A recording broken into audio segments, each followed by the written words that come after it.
Alright guys, so we're going to go over the A melodic minor scale and mods. So, if you compare it to a natural minor, basically what we had is a major sixth in the scale, and we have a major seventh. So, the 8-tone scale sounds like this.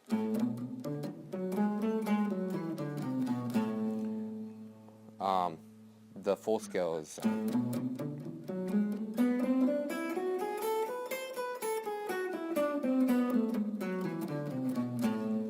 Now from the next position.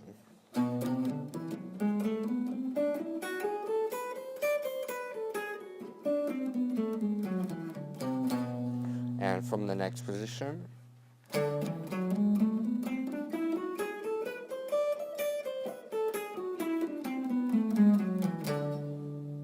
From the next.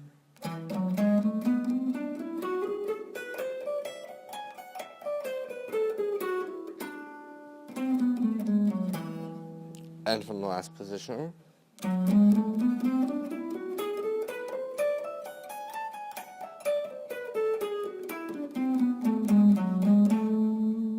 Then we return to our original.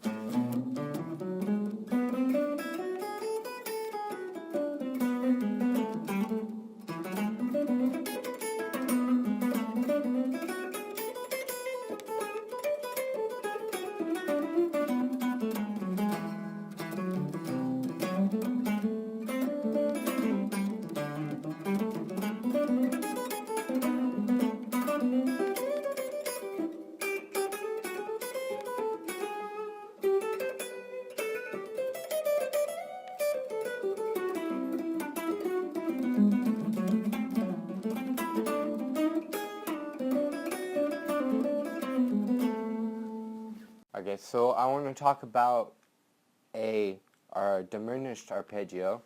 You can use that over a diminished chord, so if we're in like G. So diminished stuff is like,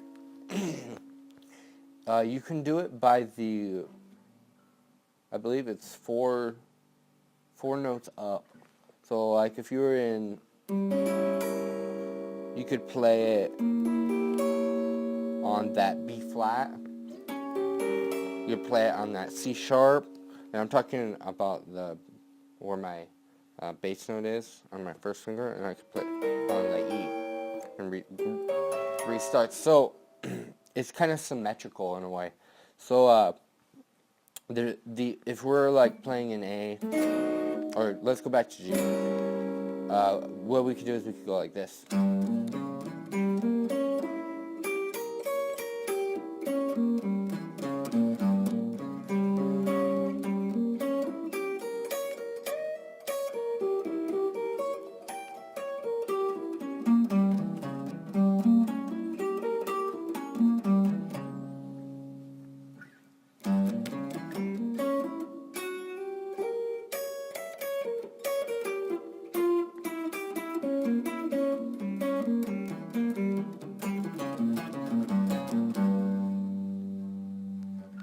Hey guys, so I just wanted to talk about the chromatic scale, and I'm going to do it in A, and why it's important to know, and here it goes. So.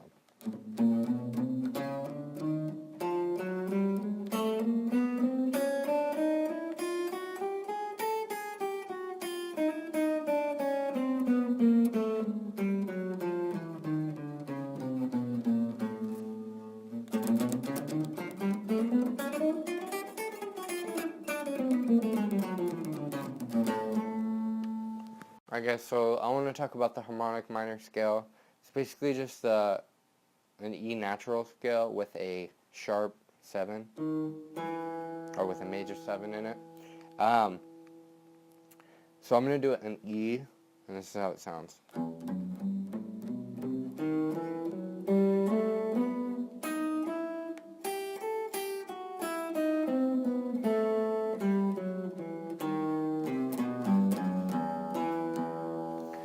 So the next position is going to be like right around here.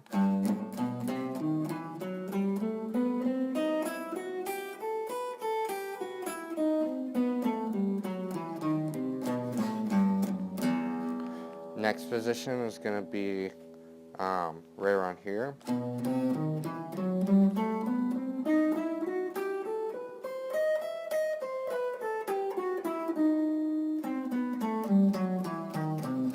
Now you have this arpeggio, this diminished arpeggio in each one of the harmonic minor scales. So what you can do is really just highlight that out and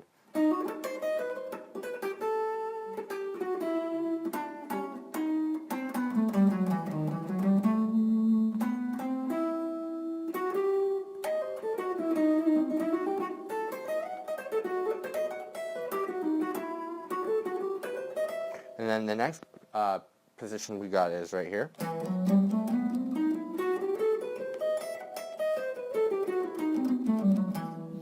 So, I don't know, I think the best way to use this this scale particular is to do 3 notes per string. I mean, you can do whatever you want, but some Yngwie type, like if I were to do like an Yngwie impression or whatever, I can't play like Yngwie, but like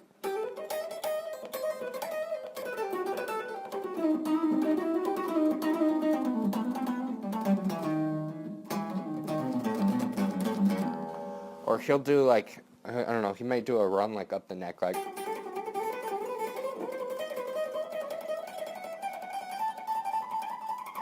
so we'll get into that stuff a little later in this course, but that completes the harmonic minor. Alright guys, so I want to talk about the whole tone scale. You can use it over like a dominant 7 sharp 5. Basically it's symmetrical like the diminished, but it's way different. So it sounds like this.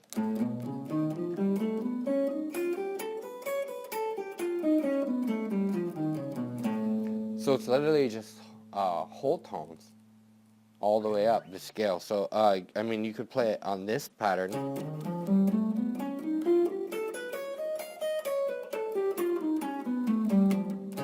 and it would be the same scale, or you could play it right here.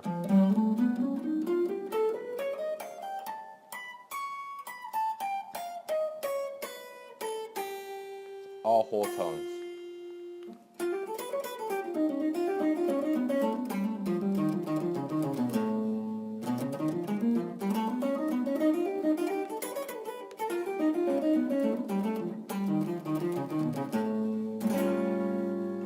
Alright, so guys, now that we've gone through pretty much a lot of the scales, there's some others I didn't really talk about, but now that we've gone through, I want to talk about the bebop scale. And the bebop scale is used in jazz a lot, but it's used over like a dominant 7 chord, dominant 9, anything like that, maybe like a dominant 13.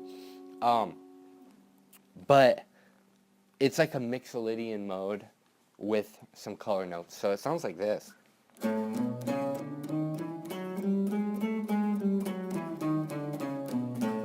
So you get this kind of weird sounding, like happy with these weird tones going at the same time when you use the scale. So if you want to like do some licks in the bebop scale, I can demonstrate some. I'm not like a really good bebop player, but I know a little bit of how to do it, so I'll do my best, alright?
So, as you can kind of tell, anything goes in the bebop scale. Some of what I was doing was just kind of like blues licks, but I was trying to emphasize the notes of the bebop scale so that you can better use like licks like one great line a teacher taught me. Let's say we're in A, right? A minor. The bebop scale, like a lick is sounds like this.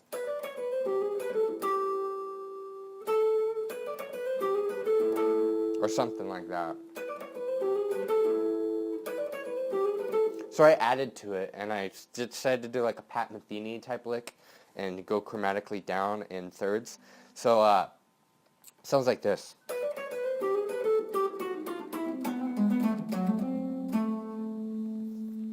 Once again, let's slow it down a little bit.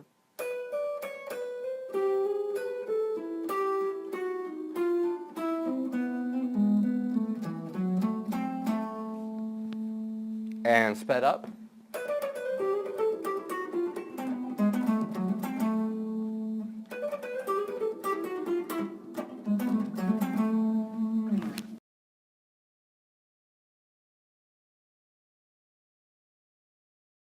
Hey guys, so I want to talk about the 1-4-5 blues, typical blues chord progression. I mean, it's one of the most common chord progressions in music in general. Let's do E, because a lot of blues players are familiar with the key of E. But you know, we have our pentatonic.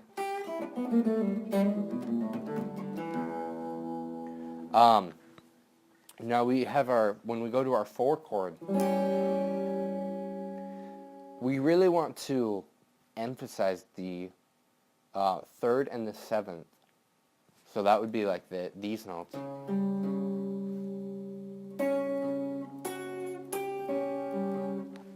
Of the arpeggio, because that's what makes it dominant sound. That gets the sound.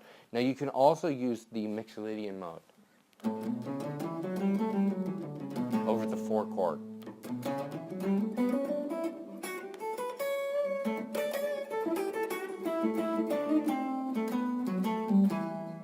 So when I'm soloing over a 1-4-5 blues chord progression, I'm gonna use the major pentatonic, the minor pentatonic. I'm gonna use the Dorian mode.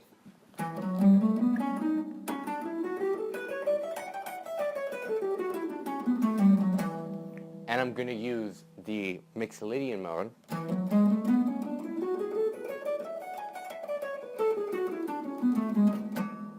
And I'm going to even use the melodic minor mode.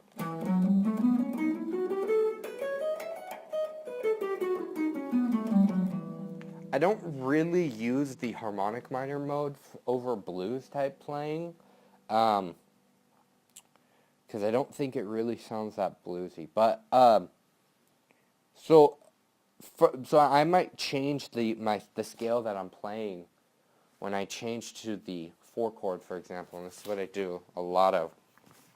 So we're playing the 1.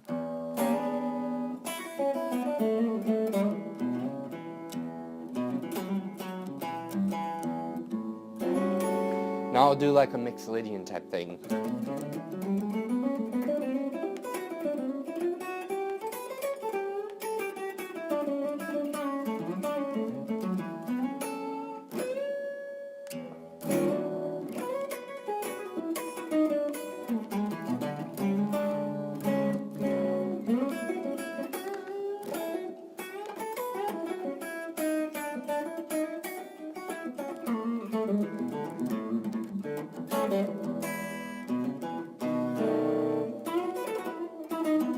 So there's all kinds of different turnaround licks you can do when you get to the 5 chord. A lot of players lose it when they get to the 5 chord, and it's kind of funny. They stay in that minor pentatonic box, that E minor, But to make that sound good, and I'm doing it over like a dominant 13 chord.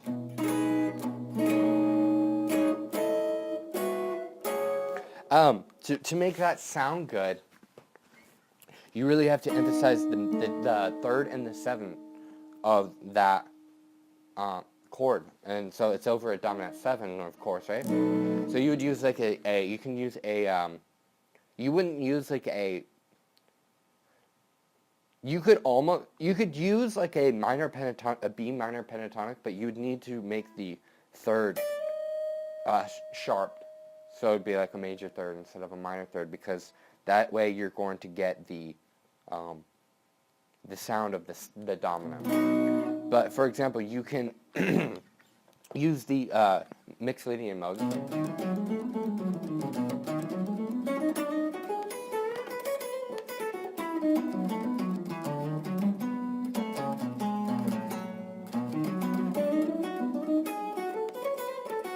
But you have to remember you're going right back to the 4 after that. So you have to kind of pre-plan things out a little bit in your head. Another cool thing you could do when you're at the 4 chord, or the 5 chord, I'm sorry, is you can bend to that note. So you could do bend to that third.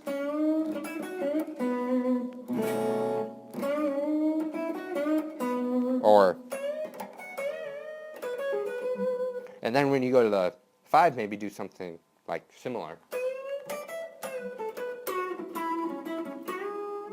So, I like to arpeggiate when I do 1-4-5, when I solo over blues chord progressions, more than, like a lot of other blues players, because when you emphasize the third and the seventh of each chord, it really, you start to sound more, you just start to sound better, really, in my opinion. So let me just play an example of doing like a 1-4-5. Sometimes I don't do like like completely to the 1-4-5, but I'll do my best to. So here goes nothing.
Oh, another cool thing you can do is Stevie Ray always did on the 5 chord.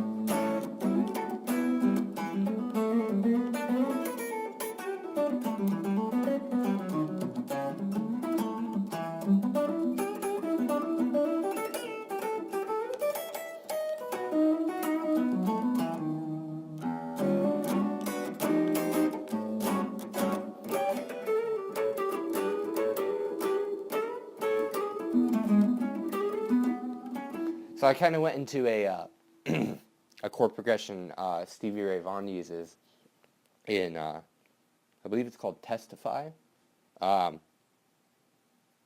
He kind of changes up with the 1-4-5 a little bit, but originally what I started playing was just a 1-4-5. So when you're soloing over each chord, you have different color notes over the 1, the 4, and the 5. So like when you're just over an E, right?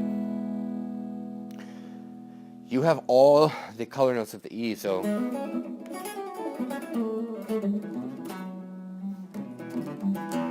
but then when you go to the A dominant 7 or dominant 13, whatever, you have all the color notes of the A.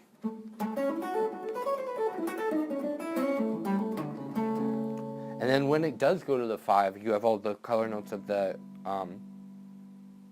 B. So like, I mean, I was doing a sharp 5, dominant sharp 5, but you have all these color notes.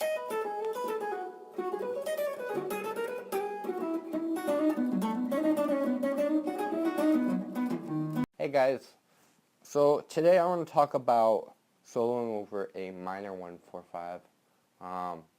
You'll get a lot of tunes that have this type of chord progression. Typically, like, it might sound something like this.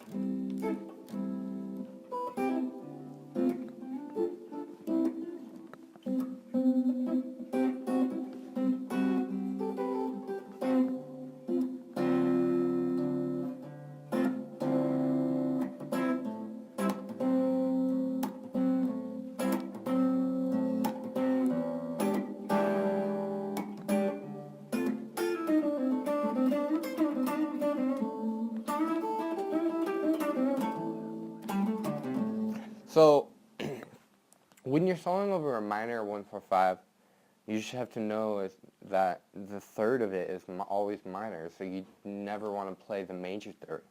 I mean, like, I guess you can use it as a passing tone, but you really just want to, like, when I go to the 4, I'm emphasizing.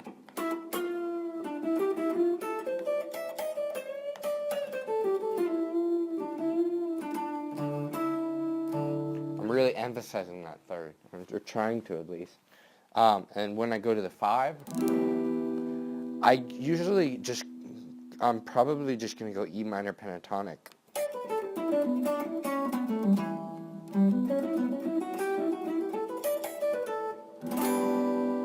Alright, so you can use the natural minor scale. You can use the harmonic minor. You can use the melodic minor. When you get to the 4, you can use the melodic minor of the D.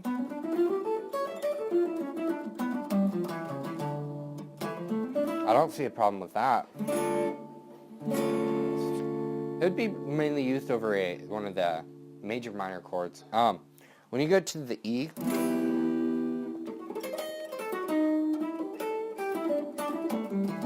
I mean,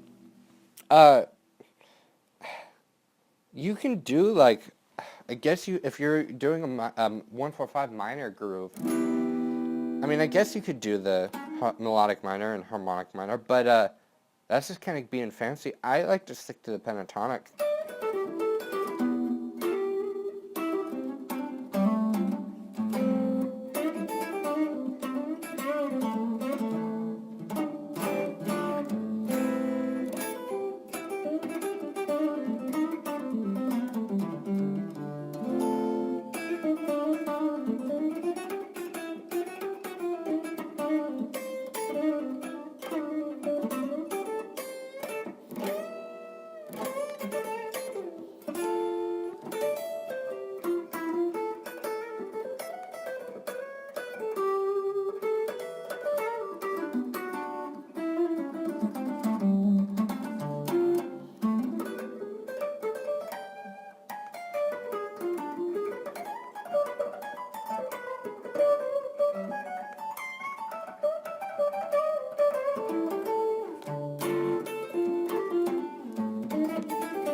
Oh, and you can use the Dorian. Because that's, minor too. So, I just wanted to give you some ideas when it comes to soloing over a minor chord progression. Some minor chord progressions, they might go to this 6 right here, like the throw is gone.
Alright, cut it. Alright guys, so I want to talk about the whole tone scale. You can use it over like a dominant 7 sharp 5. Basically, it's symmetrical like the diminished, but it's way different. So it sounds like this.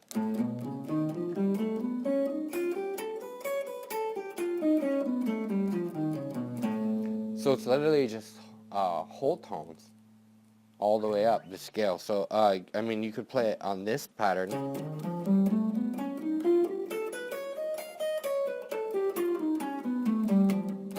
And it would be the same scale, or you could play it right here.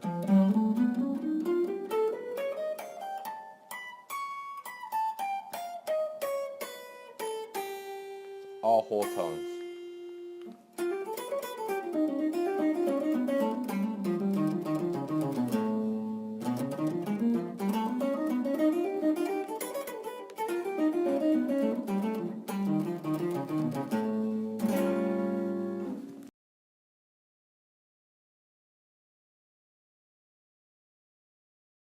Hey guys, so I want to just go over some really kind of like, this might seem basic, but I want to just talk about like string bending and some techniques like legato and picking technique, stuff like that. So how you bend a string, I mean, is 90% of the sound that you are going to get is all in your hands. You get guys like Stevie Ray Vaughan who they bend notes and you're just like, wow. And you go to do it and you're like, well, like I can kind of make it sound like that, but like I don't have that tone, you know. How do I get that tone? So first off, you have to get the gear needed to produce the kind of tone that you're going for. And really, I mean, you don't need much. So, but I want to talk about string bending. So you can do full set bends. You can do half set bends. You can do, what I like to do is, there are bends like up to a note.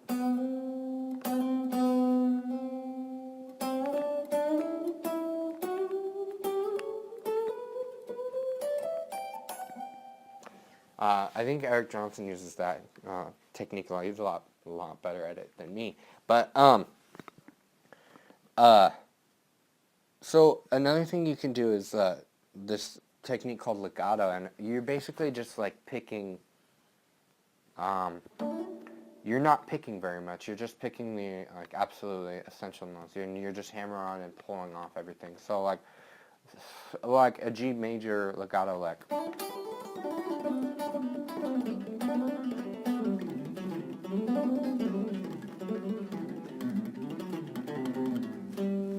So that was just kind of like a whatever, like legato type lick, but I mean you can just like you can kind of like you can play fast without having the before I actually had a good or decent picking technique, I would just hammer on and pull off everything because I couldn't pick fast. So picking is in your forearm. It's not in your wrist. I had it confused. I was trying, when I first started playing guitar, I was trying to pick everything from my wrist. I couldn't pick up the speed. So I think it was like guys like Eddie Van Halen and Yngwie who I was like, okay, they are definitely picking with their forearm. If you just get this sound like this, right? Just picking one note. Just so if you were just to practice that, just alternative picking. Well, all you're gonna do is just instead of just doing one note, you're just gonna play a different note for every pick. So you get something sounding like if you're just in like a natural minor.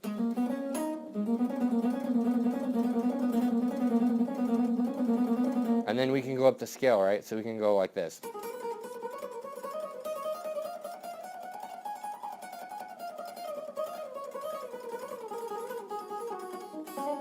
So like, as far as picking comes, I am basically always sweeping. When I see like a pattern like a minor arpeggio, right? I don't go down, up, down. That's counterproductive in my opinion because you could just sweep everything. And when I see an arpeggio going downward, I'm going to sweep it with the upstroke.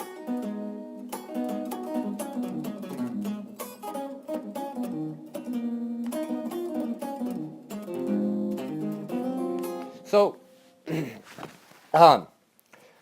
as far as my picking technique goes, I'm basically always using something called economy picking. And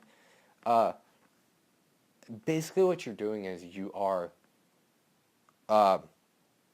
basically sweeping everything, but you are not necessarily doing sweep arpeggios. I mean, yeah, you're going to be arpeggiating a lot, but if you take like a lick and then you do that same lick, or you take a lick and you do alternative picking, but then you do that same lick sweep picking, it's going to sound so much smoother sweep picking. And economy picking is just like for every string that's going down the neck, like that's descending, you're going to use a downstroke. For every string, or I'm sorry, an upstroke for every string. So like a way to play a pentatonic scale if you want to sweep it and make it sound crazy.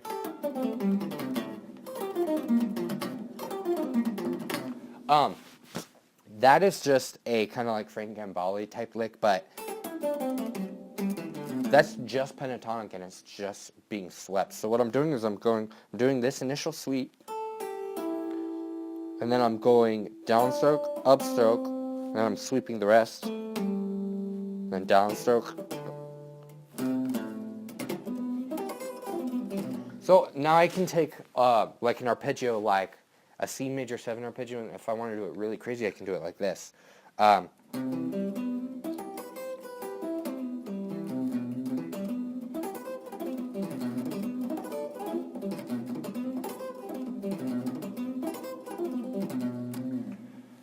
So, I mean, I guess you can use that for a minor 7 arpeggio as well. But when it comes to picking, you want to get the cleanest approach and attack possible. I mean, in my opinion. So, you might want to practice, if you're new to this economy picking thing, when you see something like when David Gilmour plays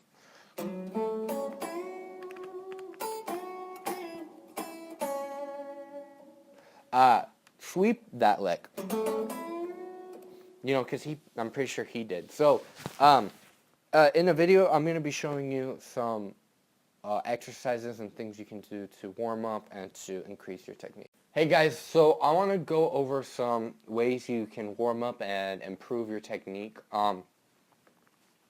The first thing I'm going to show you is just kind of like a chromatic type thing. It's really robotic and boring, but here's how it goes. And it's just 4 notes per string, and it's just chromatic, so it goes.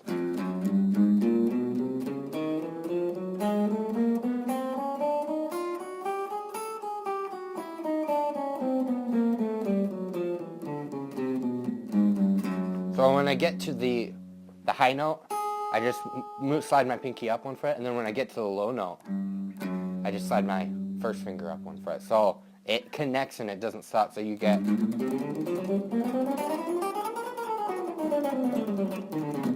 This will help with your alternative picking. It's not going to help you really with your sweep picking because there are 4 notes per string, so the pick is already reset in its natural position. So, but you can practice this and, you know, get.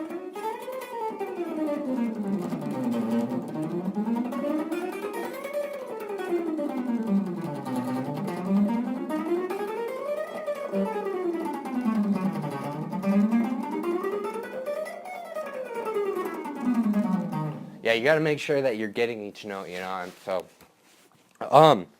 another thing I want to talk about is that's gonna like help with like pull-ups and hammer-ons is kind of like a legato technique. You can, so basically you want to practice in every one of your fingers.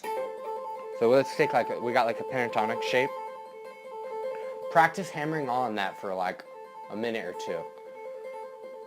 And then switch to your second finger and pinky. And then let's hammer that on.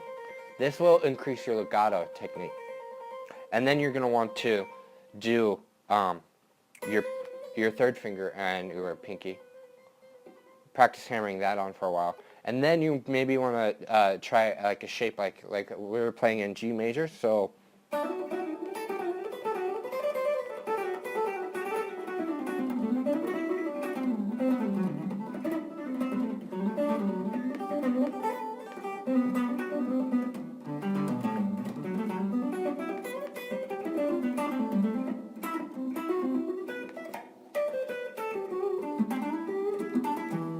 those are a couple ways you can increase your technique. The picking really is just going to take time, and you're better off learning how to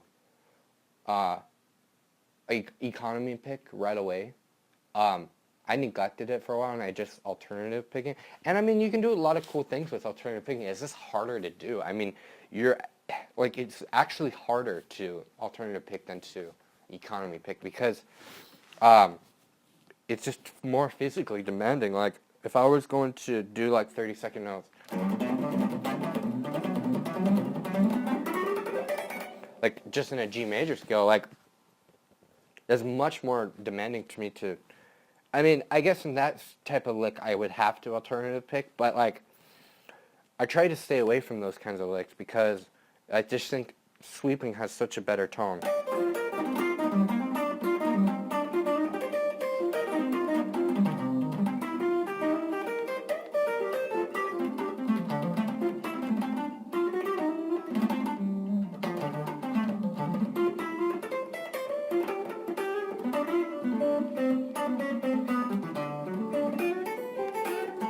So I try to sweep everything. You can practice with just the sweep arpeggios, you know.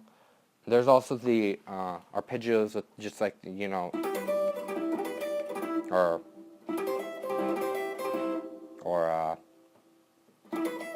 we're going to be going over some licks. In the next video, we're going to be going over some songs, so hope you guys enjoy, and that completes this video.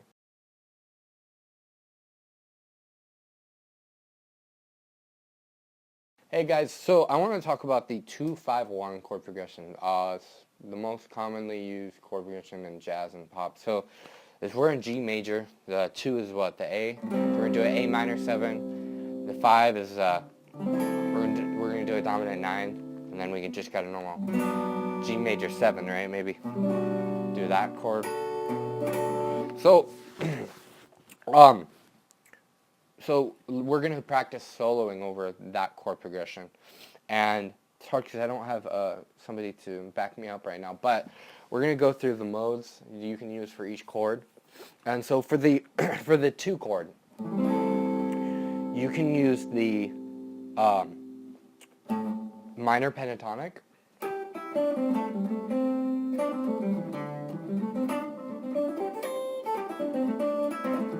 You can use the Dorian scale.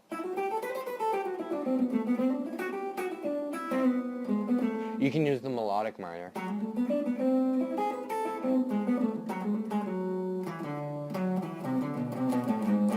I mean, I guess you can use the harmonic minor, but I don't really go for that sound.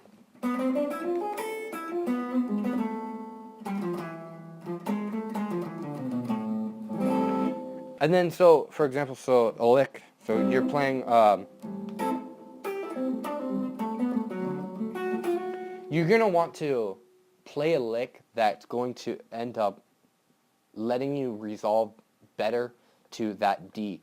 So you're going to want to really highlight the arpeggios of the chord. So like, you're going to want to learn the arpeggios everywhere on the neck of, for example, an A.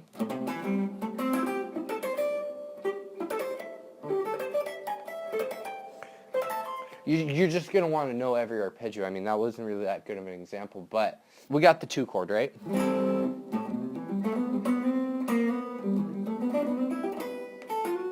Then we go to the 5, right? Now you can maybe add that 13, but what you're going to want to do for this chord is you're basically going to be using a Mixolydian mode, but you could also make it a little bit more jazzy and use the bebop scale. The Mixolydian is just... But I like to highlight the 3rd and the 7th of the chord because those are the tones of the chord that are really going to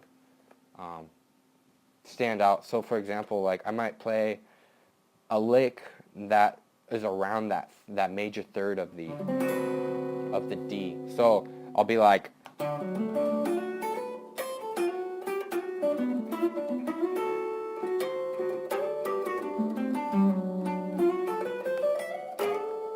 and that's just an example of trying to do licks centered around arpeggiated ideas. So like, so let's just take D, right?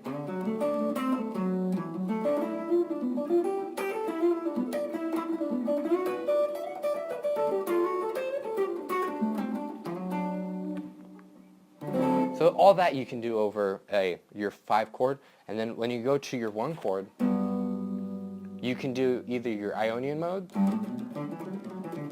or you can do a Lydian mode. And the Lydian mode sounds cool because you kind of get this tension.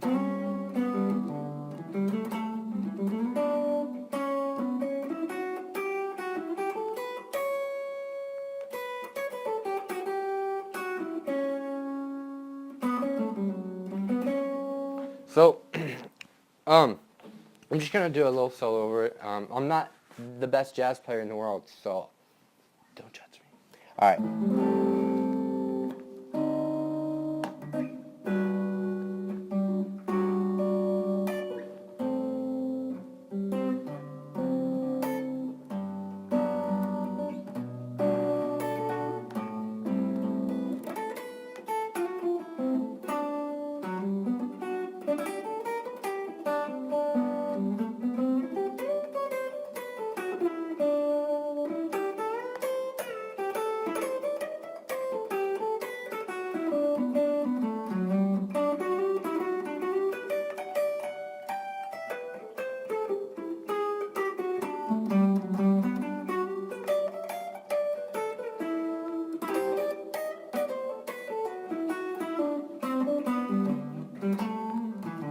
So you can kind of see, an example of how to solo over a 2-5-1. I'm not the best at making it sound super jazzy. You can also do octave lines, you know.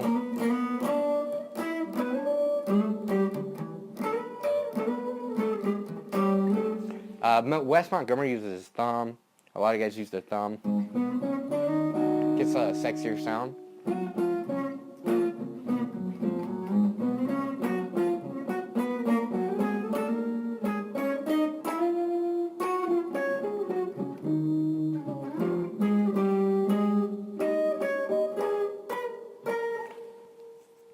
So anyways, you can kind of go over the, I mean, if you want to get into octaves and stuff.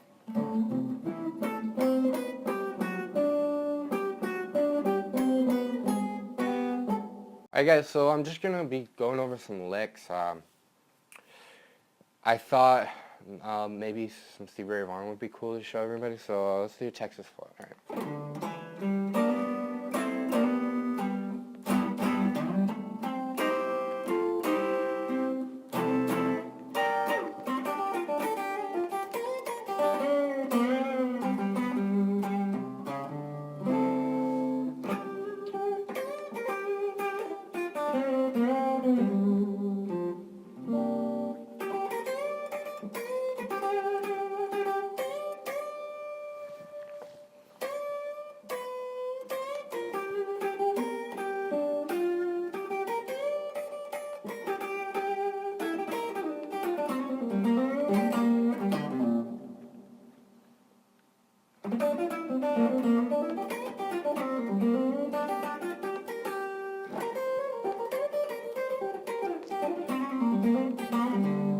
So I obviously didn't continue with the Texas Flood, but I did the intro. Playing like Stevie Ray, it's really hard because of how much intensity and soul he had in his playing. I mean, it's really hard to even replicate that sound. I mean, you can play his licks and still not get the same. You can play his licks note for note and still not get the same sound that he did. I mean, he had such a strong like vibrato, and he was such a master of feedback control, and that's something I'm still learning about. But I'm going to show you some more licks. Let's do Little Wing. Now, I don't have this probably isn't note for note, but you can get the idea.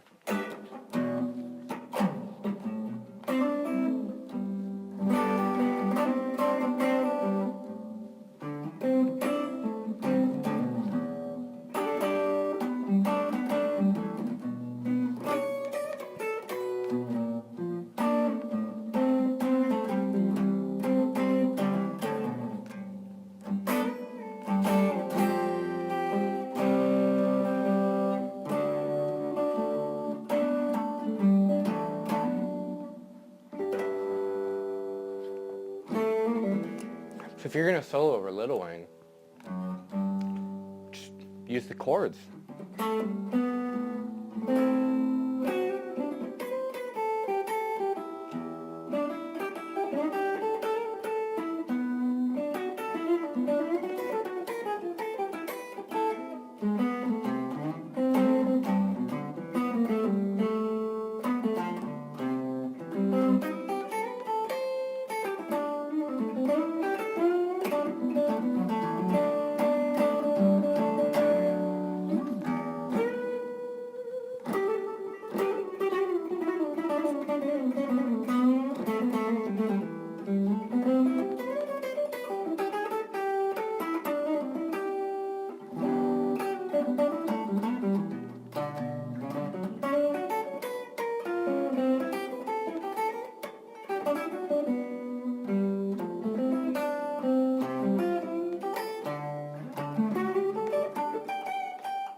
So you get the idea. I'm going to go over the Cliffs of Dover intro. Just put on a little bit of delay.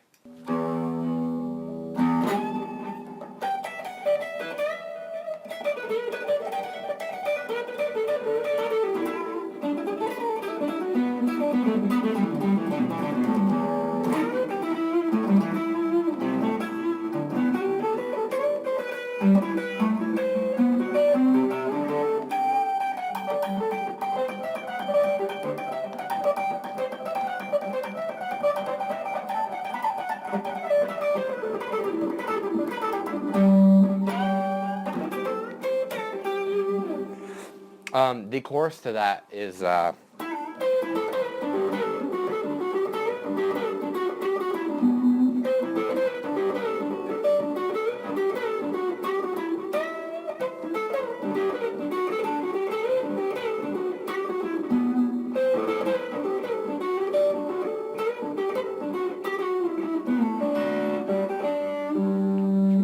so I just want to kind of play in the style of, I guess I'm gonna play in the style of all my heroes combined. So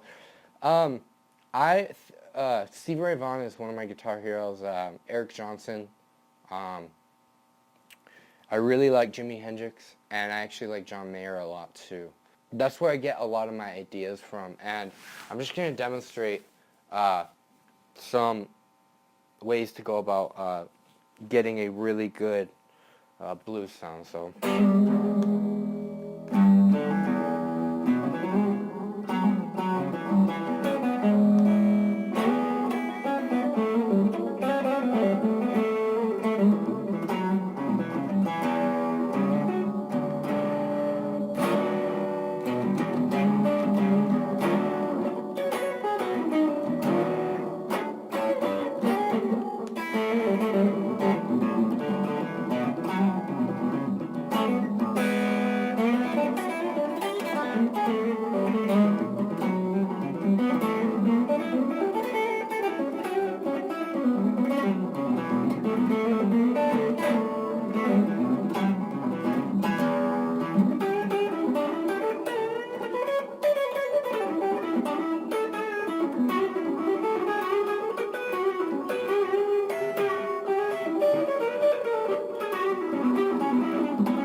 Alright guys, so I want to talk about sequences in just like a major scale. So like if we're in G, if I wanted to do triplets, 3 notes per beat.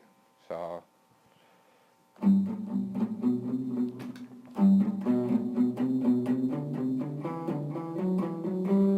then if I wanted to do quadruplets,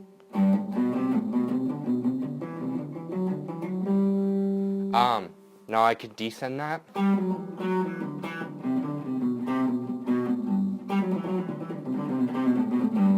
So you hear a lot of shredders using this sequence a lot.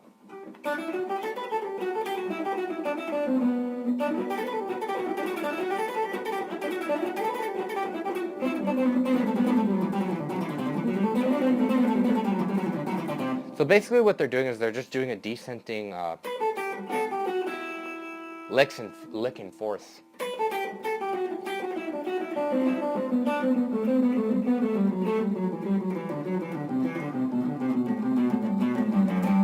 Now there's also like this arpeggio lick that I can show you. It's so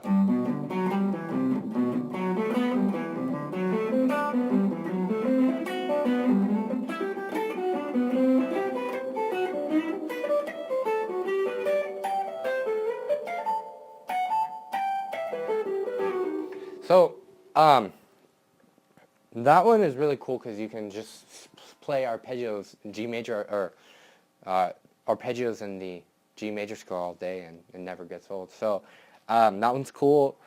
There is a couple of different sequences. Let's talk pentatonic sequences. So we have like triplets.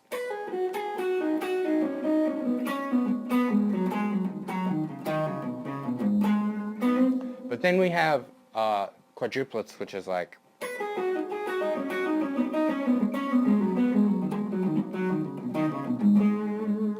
And then we can do 5 notes.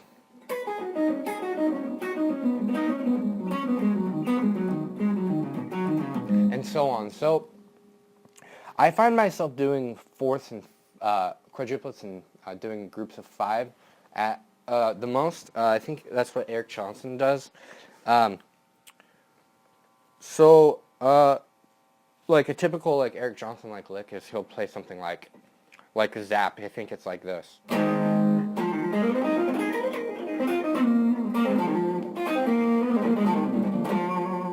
So he just played a pentatonic really fast. So and he plays a lot better than me, but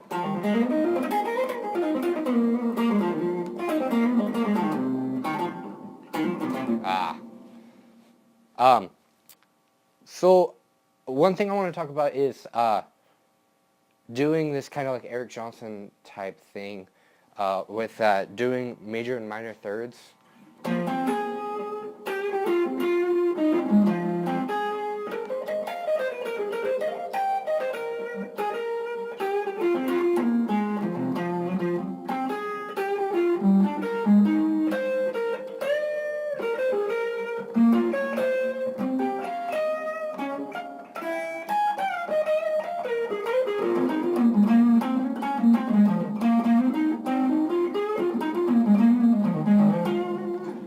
So let's go over some licks you can just use over blues stuff that will really make you sound better. Let's do it like this, like. Play it again.